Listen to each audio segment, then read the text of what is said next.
në vend se kjo të sillte një rritje të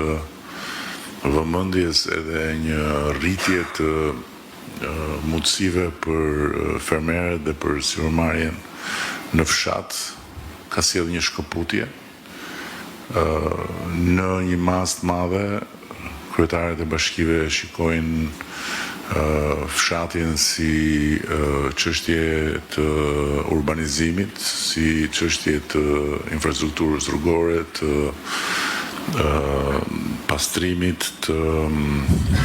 ndriçimit, por nuk e shikojnë si pjesë të punës tyre të përditshme në funksion të zhvillimit. Dhe jemi në një pikë ku duhet patjetër të garantojmë kthes në këtë drejtim, sepse ende sot nuk kemi asnjë ndërmarrje të vetme bujqësore të krijuar me kontributin dhe me bashkëpunimin e fermerëve, të sipërmarrësve dhe të strukturave të pushtetit vendor. Janë bërë disa tentativa, por faktikisht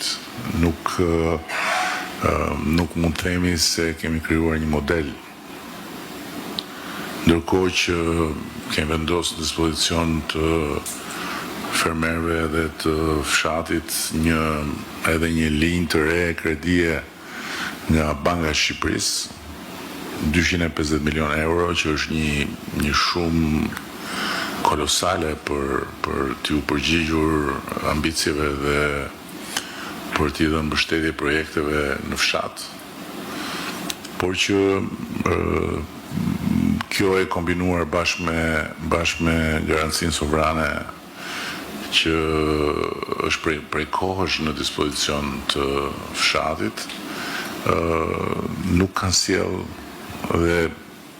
gjasat janë që të mos sjellin asnjë rezultat domethënës, në rast se ne nuk ndryshojmë qasjen, dhe kur them ne, nuk kam parasysh